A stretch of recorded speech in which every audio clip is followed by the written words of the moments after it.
नमस्कार, आपके साथ मैं हूं ऋतिक सविता और आप देख रहे हैं SPN9 न्यूज।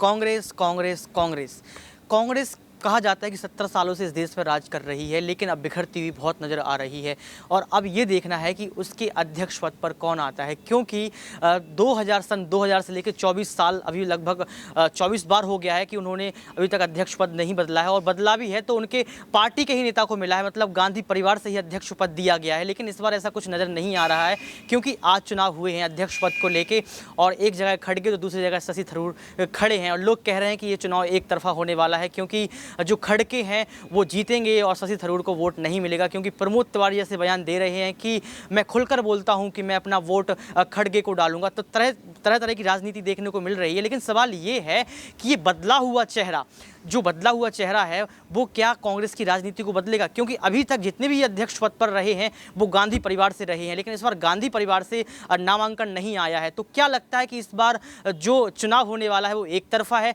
इस पर हम चर्चा करेंगे। हमारे साथ मौजूद हैं अबरार। मैं उनसे जानना चाहूँगा कि आप क्या कुछ कहना चाहेंगे कि जो अध्यक्ष पद का इलेक्शन जो चुनाव हो रहा है वो एक तरफा है, और अगर एक तरफा नहीं है तो सिर्फ 2 ही नामांकन क्यों, क्योंकि बड़े बड़े स्टार चेहरे भी इस नामांकन के लिए आ सकते थे।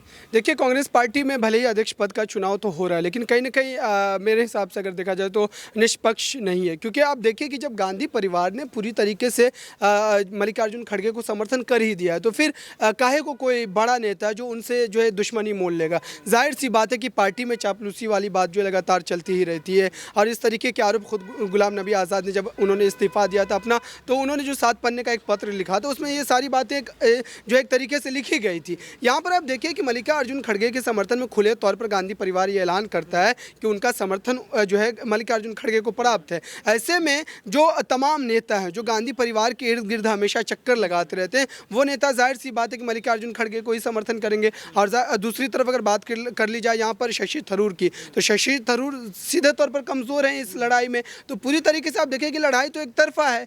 और अगर मैं कहूँ कि निष्पक्ष इस चुनाव को तब कहा जा सकता था जब गांधी परिवार पूरी तरीके से गुप्त रखता अपने मतदान को, और ये बात स्पष्ट बिल्कुल भी नहीं की जा सकती कि दरअसल गांधी परिवार का समर्थन किसको है। क्योंकि एक सवाल और इसमें शामिल करूंगा कि मुझे ये बताइए कि बड़े बड़े सुपरस्टार, उनको सुपरस्टार ही बोलो कांग्रेस पार्टी का, कि स्टार प्रचारक रहे, स्टार नेता हैं, उन्होंने नामांकन नहीं किया, तो क्या ये गुप्त कुछ राजनीति चल रही थी कि नहीं सिर्फ 2 ही नामांकन किए जाएंगे और उसमें एक तरफा हो जाएगा कि मल्लिकार्जुन को जिता दिया जाएगा? तो क्या ये क्या दिखाना चाहते थे जनता को? देखिए, हो सकता है बिल्कुल। अब जहाँ तक बात है कि 2-3 नामांकन की बात है जहाँ तक, तो वो कांग्रेस की कोई नीति हो सकती है अंदरूनी। और उससे अलग आगे जा करके अगर मैं बात करना चाहूँ तो दरअसल मल्लिकार्जुन खड़गे अगर अध्यक्ष बन भी जाते हैं तो उनकी जितनी उम्र वो ज़्यादा दिनों तक अध्यक्ष पद पर रह नहीं सकते हैं। तो कांग्रेस को एक युवा चेहरा चाहिए था, चाहे वो सचिन पायलट के रूप में होते, चाहे मिलिंद देवड़ा के रूप में होते, या और कोई नेता हो सकते थे वो। लेकिन कांग्रेस पार्टी दरअसल ये चाहती है कि ऐसे चेहरे को जो है इंतखाब किया जाए जिस चेहरे को वो अपने दबाव में रख पाए और फैसले के समय वो अपने बलबूते पर अपनी मर्जी से जो अध्यक्ष पद पर जो चेहरा बैठने वाला है वो अपने हिसाब से फैसले नहीं ले पाए। और यही स्थिति अशोक गहलोत ने भांप ली थी पहले। यही वजह रही कि उन्होंने अपने मुख्यमंत्री पद को नहीं छोड़ा, चाहे उनको अध्यक्ष पद मिलने वाला था, क्योंकि उनको पता था कि जो फैसले हैं वो गांधी परिवार से ही आएंगे, भले उनको एक चेहरा बनाया परिवार से आएंगे। उन्होंने बिल्कुल अच्छी बात कही कि दबाव की राजनीति भी इसे कह सकते हैं कि दबाव में ऐसा किया जा रहा हो। उनको कांग्रेस को युवा चेहरा चाहिए था, तो कुछ भी हो सकता है कि अध्यक्ष पद किसको मिला। ये सवाल खड़ा हुआ है कि आखिर सबसे ज़्यादा वोट किसको पड़ेंगे और अध्यक्ष कौन बनेगा, एक तरफा है कि 2 तरफा है, कुछ पता नहीं चल रहा है। ये तो रिजल्ट ही बताएगा। खैर, हम खबरों के लिए ऐसे ही आपसे मिलते रहेंगे और आपको हर एक अपडेट्स देते रहेंगे। देखते रहिए SPN9 न्यूज़। बहुत शुक्रिया अबरार आपका।